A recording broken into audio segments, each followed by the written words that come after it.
ও amber আইটির প্রধান নির্বাহী কর্মকর্তা এম এ হাকিমের সাথে। এম এ হাকিম, আপনাকে স্বাগত জানাচ্ছি আমাদের অনুষ্ঠানে। এম এ হাকিম, আপনার কাছে আমার অনেকগুলো প্রশ্ন রয়েছে, একে একে আমি সব প্রশ্নগুলো করব।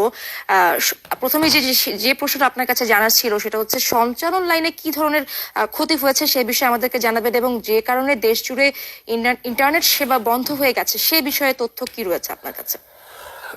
আচ্ছা, প্রথমত যেটা হচ্ছে গিয়ে মহাখালীর খাজা টাওয়ারের ডাটা সেন্টারের অগ্নিসংযোগ, এবং এছাড়াও যেটা আমরা একটু হাইলাইট করতে চাই, ট্রান্সমিশন নেটওয়ার্ক এবং এক্সএক্স নেটওয়ার্কের মধ্যেও বিপুল ক্ষতি সাধন হয়েছে। ট্রান্সমিশন নেটওয়ার্ক মানে প্রশ্ন রয়েছে, একে একে আমি সব প্রশ্নগুলো করব। নেটওয়ার্ক এবং এক্সএক্স নেটওয়ার্কের মধ্যেও বিপুল ক্ষতি সাধন হয়েছে। ট্রান্সমিশন নেটওয়ার্ক মানে আমরা বোঝাতে চাচ্ছি যে আমাদের বিভিন্ন যে ল্যান্ডিং স্টেশন গুলি আছে কক্সবাজার এবং কুয়াকাটা, এই ল্যান্ডিং স্টেশন থেকে ডিস্ট্রিবিউশন পয়েন্ট পর্যন্ত খাজা টাওয়ার কিংবা ঢাকা সিটির বিভিন্ন ডাটা সেন্টারে যে ট্রান্সমিশন লাইনটা এসেছে সেই ট্রান্সমিশন লাইনেও নাশকতা এবং বিপুল ক্ষতি হয়েছে।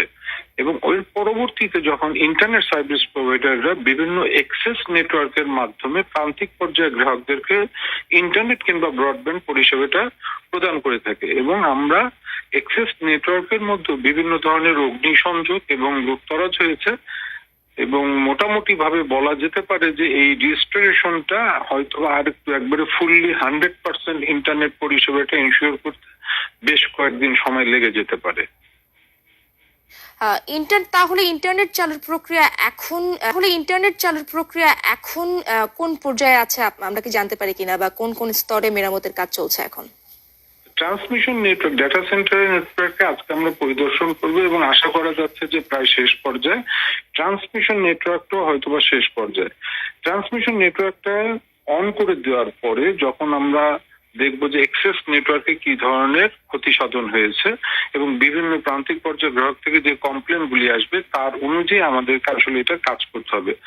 ক্ষয়ক্ষতি কিংবা নির্দিষ্ট টাইম এভাবে বলা যাবে না, কারণ জিনিসটা অন করার পরে দেখা যাবে যে কোথায় কোথায় আমাদের আসলে রুট কিংবা নেটওয়ার্ক গুলি আরো ডিস্ট্রয় হয়েছে, সেগুলো আইডেন্টিফাই তখন করা যাবে।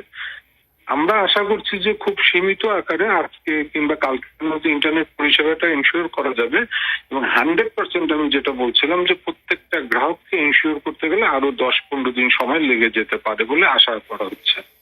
আর আরেকটি বিষয়, ইন্টারন্যাশনাল ইন্টারনেট গেটওয়ে থেকে কি ব্যান্ডউইথের সরবরাহ করা হচ্ছে কিনা এখন? না, যেহেতু আমরা বলছিলাম যে আমাদের ট্রান্সমিশন নেটওয়ার্কে বেশ বিপুল ক্ষতি সাধন হয়েছে, এই ট্রান্সমিশন নেটওয়ার্কটা রেস্টোরেশন ছাড়া আসলে আইজি আমরা কোনো ধরনের ইন্টারনেট ব্যান্ডউইথ আইএসপি কে দিতে সক্ষম হচ্ছি না। আর আপনি যেমনটা বললেন মেরামত শেষে আজ অথবা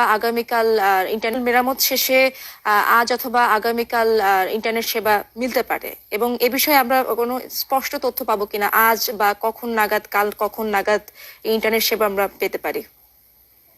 এটা হয়তোবা আজকে দুপুরের দিকে আমাদের পরিদর্শন করার পরে হয়তোবা আমরা ইনশিওর করতে পারবো যে কাজের অগ্রগতির উপর বেস করে। তবে এখন পর্যন্ত যে ধরনের তথ্য আছে আমাদের হাতে, ডাটা সেন্টারের কাজ অনেকাংশে এগিয়ে গেছে, রেস্টোরেশনের কাজটা, এবং ট্রান্সমিশন লাইনেরও অনেক দূর এগিয়ে গেছে। আমরা খুবই আশাবাদী হয়তোবা আজকের মধ্যে সীমিত আকারে ইন্টারনেট সেবাটা প্রদান করা সম্ভব হবে। এম এ হাকিম, অনেক ধন্যবাদ আপনাকে আমাদের